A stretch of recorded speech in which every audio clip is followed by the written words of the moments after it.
the economic side of it. Yeah. How is it that, okay, now you even mentioned it, that Boko Haram is now recruiting the small children, the little girls, 10 years, 12 years, 15 years, indoctrination, giving them 5,000 naira to be able to carry out these explosives, some of them being forced into it.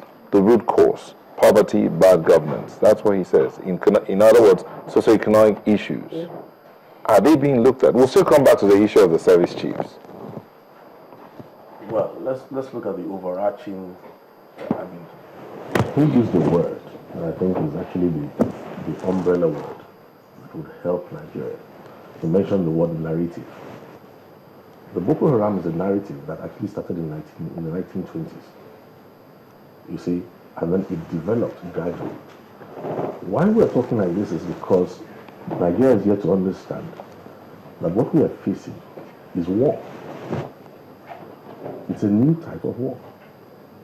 And one of the reasons why the old dispensation was not able to handle this thing very well was that there was a delusion that it is a northeastern problem. There was a delusion that it is a northern problem. It's a global problem.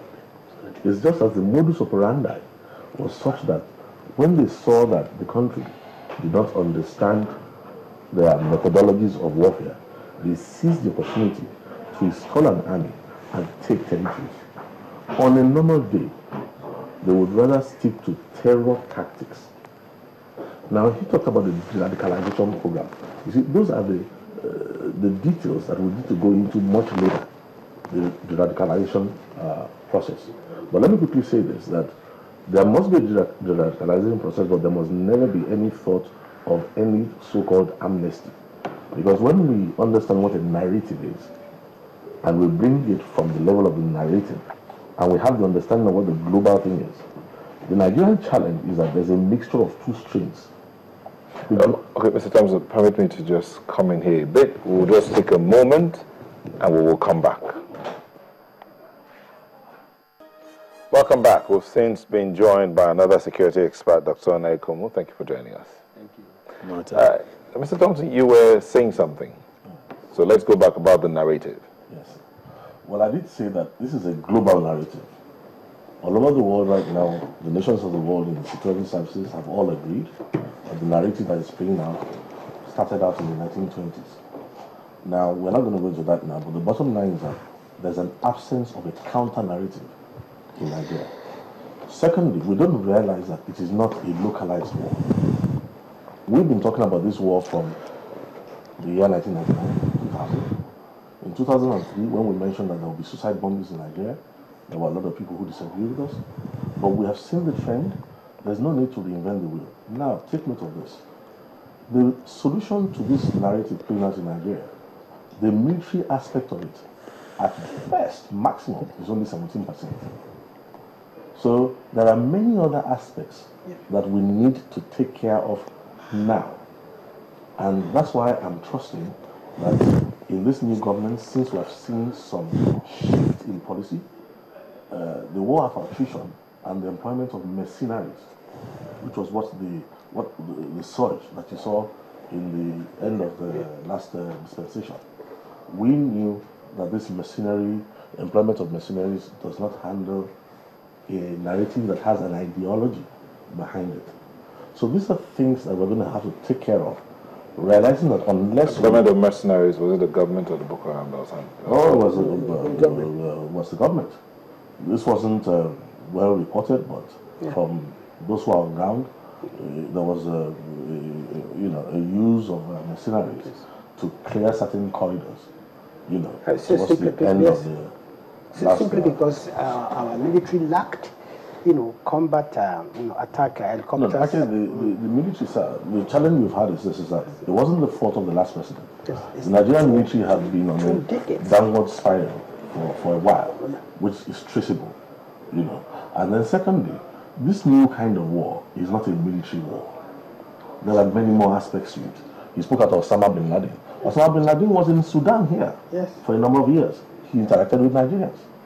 Part of the challenges that the federal government was having under the old association was the simple fact that whether you like it or not, the modus operandi of this narrative includes infiltration, media infiltration.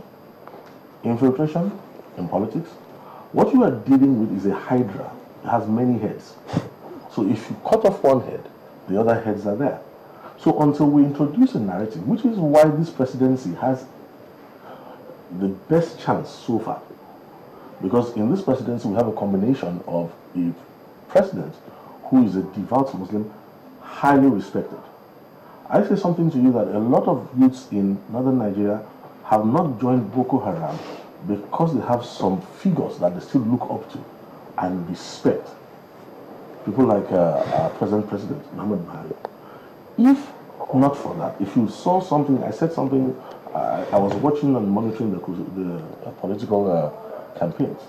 If you saw the number of youths who sacrificed everything just to come and shout, "Say Buhari," you would realize that right now, one of the priorities we need to do, apart from the military aspect, is to sacrifice as a nation to settle the Almajiri issue in northern Nigeria, so that we will not end up realizing that this is a war against Nigeria, not against the Northeast. Remember, in the United States of America, there were 3 strikes in the US against the Pentagon, the Twin Towers, and the other one, the other plane that was down before it hit its targets.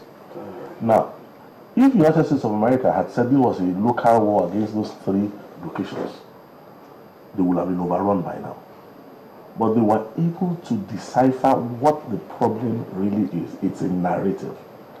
So why does it seem like it's so difficult for us to be able to hold on to this and make sure that all of these attacks don't happen?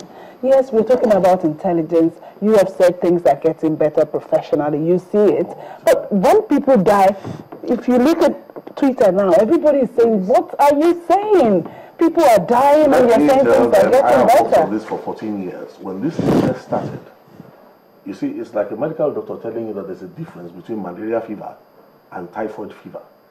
And then somebody says that because the temperature is spiking and he's now sweating, that, oh, maybe things are getting worse. And the doctor is telling you, no, things are getting better. The mentality with which Nigerians are looking at this is as if there's a little trouble in one corner of Nigeria.